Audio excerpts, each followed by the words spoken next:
If you would ask most Bleach fans what was the peak for the 1000-year Blood War arc, in their opinion, they would probably say it's from chapter 600 where Yhwach fights Ichibei, and some would even say it's from chapter 570 where Kenpachi fights Gremi. But for me, the 1000-year Blood War arc has to be one of the best manga arcs with the strongest start. Now, in my opinion, the peak for the 1000-year Blood War arc came in at chapter 507 when Yamamoto confronts Yhwach. Now, of course, that wasn't the real Yhwach, that was just Royd or Lloyd. I'm not very sure, I confused them a lot. And they were using the yourself to impersonate or imitate Yhwach. And now when the real Yhwach arrives, he easily defeats Yamamoto with no difficulty. Now the way Yamamoto dies has to be one of the saddest moments in all of Bleach, but that's not important, we'll get to that some other day. The most important thing is the information that was revealed in that moment of death for Yamamoto. And the information we get, for those who have read the manga of course, they know that it's about the old or the original Gotei 13. And with that, I would love to welcome all of you to my channel. Welcome to this video today where we'll be looking at the original Gotei 13. And if you haven't subscribed, please do so. Give the video a like, comment anything you want with your thoughts on the video, a request video, or anything at all. And with that, let's get started. Now the information we got on the Gotei 13 is nothing big, nothing monumental. It's just a panel or even shorter of information about the original Gotei 13. But the most important thing is not the information per se, but the person who was actually giving the information. And this is none other than Yhwach, the Quincy leader, the ruthless Quincy leader. Now before we take a look at Yhwach, let's take a look at the information. As I said, it's nothing long, nothing monumental. It's just Yhwach saying that the old Gotei 13 or the original Gotei 13 was ruthless. In fact, it wouldn't even call them a Gotei 13 because they were just criminals running around killing people like it's nobody's business. And in that panel, we have Kubo giving us a cryptic illustration of the Gotei 13. Now, from the illustration alone, these people look like a group of very menacing people. And from that illustration, we can figure out two familiar figures. One is that of Yamamoto, and the other one is that of Retsu Unohana,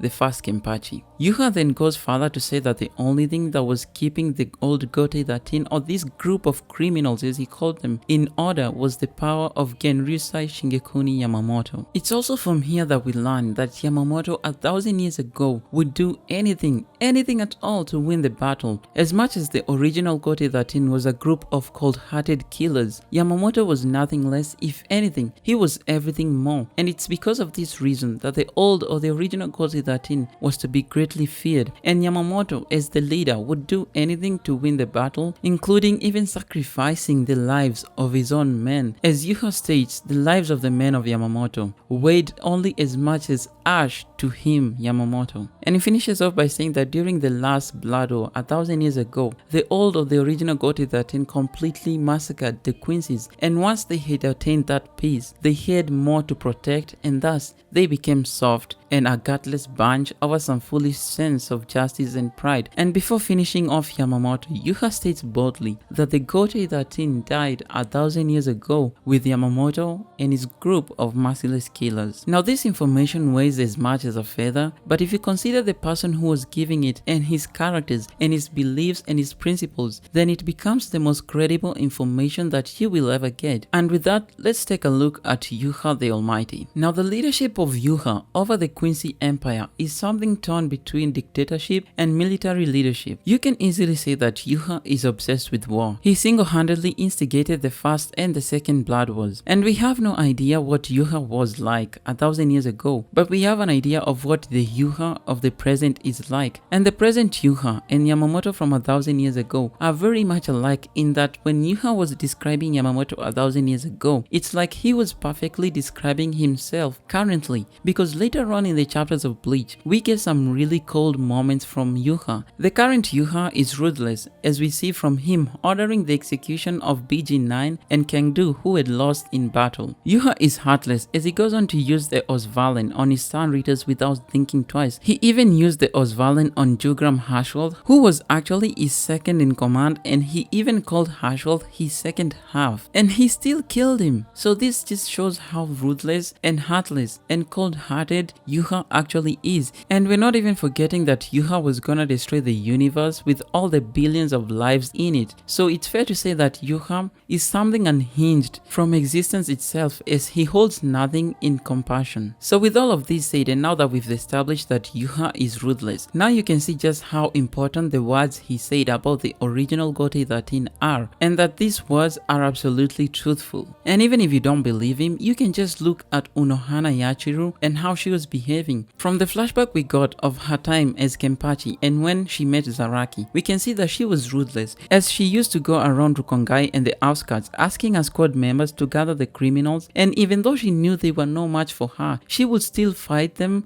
and kill them ruthlessly. And no one in the old Gotei 13, including Yamamoto himself, would even ask her to stop or even confront her about it. So you can see just how these people had a twisted sense of justice and how heartless they actually were. Now I'm gonna move to the next section and answer the question, how strong was the original Gotei 13? As stated earlier, we have no idea who the other members of the original Gotei 13 were except from Yamamoto and Unohana Yachiru. But from Yhwach's statement, we can get that the original Gotei 13 was not only cold-hearted, but was also stupidly strong and overpowered. This is supported by the fact that they actually won the First Blood War, and Yhwach even states that they killed off the Quincy's, and once they had killed off the Quincy's, they had peace. So this can be translated or assumed that the Gotei 13 or the old Gotei 13 won the first war against Yhwach and his Stanritas and Quincy's with no casualties at all. The second fact is that the Yamamoto from 1,000 years ago won his fight against Yhwach. Now I don't know if Yhwach from 1,000 years ago was weak or Yamamoto from 1,000 years ago was just as strong, because Yhwach from 1,000 years ago had the Almighty,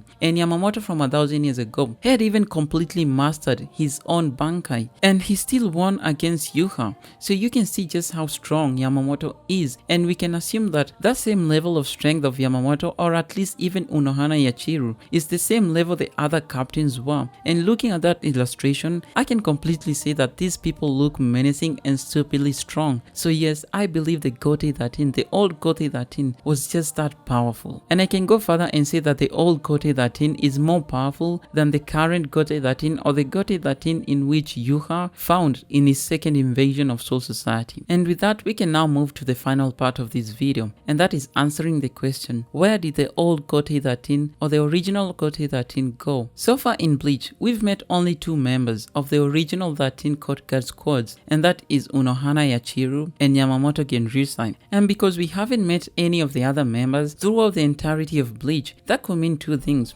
The first one is that the other members of the original Gotei 13 are all dead. And the second thing is that the members are imprisoned in Muken. As Yhwach states, the original Gotei 13 was a group of cold-hearted killers. So when they killed off their last enemies, the Quincy's, maybe some of them turned against Soul Society, some of them maybe attacked Yamamoto, or even caused battles between themselves. And thus they had to be imprisoned, or even, in the worst case scenario, killed by Yamamoto himself. And this is supported by the fact that none of the other members of the original Gotei 13 came to help Soul Society when Yhwach attacked it for the second time. I mean, they had every reason to do so because Yhwach was their original enemy, so they had a motivation to fight against him the second time, but they didn't show up. So maybe they could be in Muken and some of them could be dead, or I may be wrong because this is just my speculation, but maybe they just retired to some outer areas of Soul Society. Anyways, I believe that's it for the old Gotei 13. Let me know what you think of these guys. I think we should get a prequel that covers the war 1,000 years ago. It will be the coolest thing ever to be introduced to this legendary Gotei 13 and actually meet the members. This gets me so excited for the future, as most of you know, I'm a strong believer that Bleach will get a prequel or a sequel, so I'm looking forward to this. Anyways, thank you all for watching the video. I'm glad if you reached to the end. It supports the channel so much because of the watch time, and it helps recommend my videos to other people. So thank you so much if you watched to the end. That's all from me. I hope you stay healthy and safe, and I'll see you in the next video.